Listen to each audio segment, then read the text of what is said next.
Thank you for staying with us. And right now we have a conversation with Valerie Ehimen. She definitely is a technical programs manager, and she is in Nigeria to actually kick off and launch her non-profit organization. And the focus of the non-profit is to provide tech education to female students in public schools. Thank you and welcome to Wake Up Nigeria. Thank you so much for having me. Oh, you're welcome. So now I was about to tell you of how little girls are, soft like that. Yes. Eloquent and of course beautiful as well. Thank you. And all of that. So now tell me about your non-profit. Absolutely. So my nonprofit, what we do is we provide tech education and computer science education to young girls in public schools here in Lagos, Nigeria.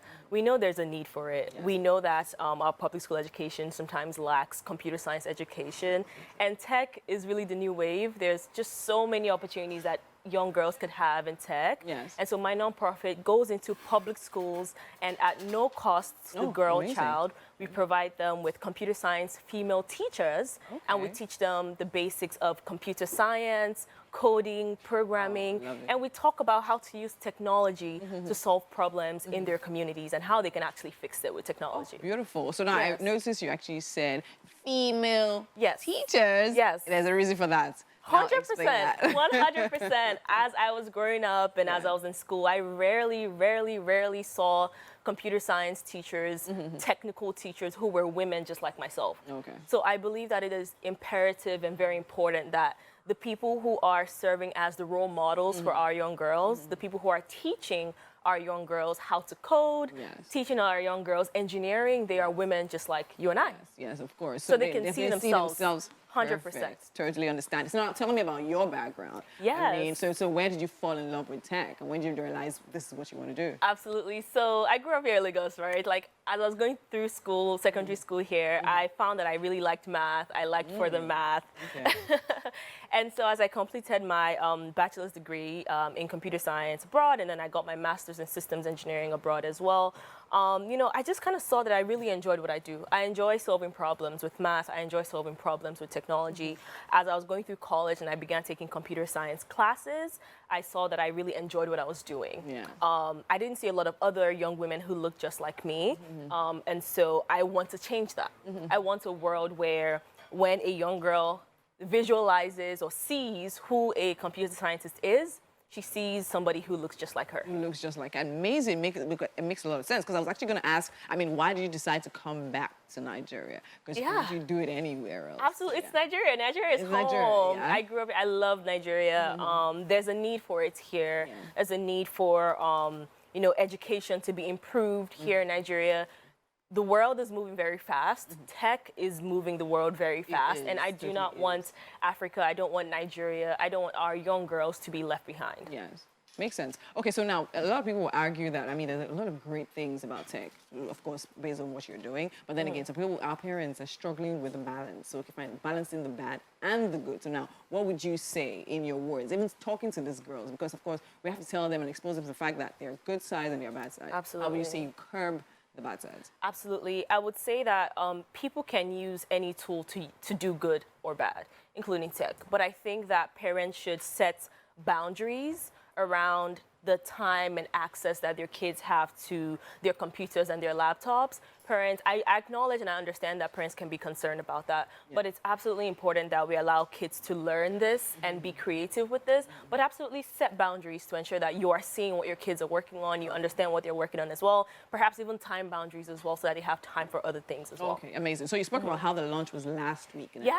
So how did that go? That went amazingly well. We were very excited for it. We were able to go into the public school, launch the program. We gave the students a baseline exam to see what they know. We just want to know what they know already. How did that turn out? It went pretty okay. They know some things, but there's a lot to learn as well. Yeah. And so the goal is that at the end of the term, we're going to give them that same baseline exam. So we see that after teaching them for the duration of the term, we want to see the increase in scores at the very end. So the launch last week was really good. After the baseline exam, we talked to the students. I gave an intro to all of them. A month or so prior, we sent a consent form to all the students in GS1 class to have their parents, consent to them being a part of this program. And we had over 145 girls come back with their approval. So that was very encouraging to see. And we had these same students show up for our launch, which is amazing.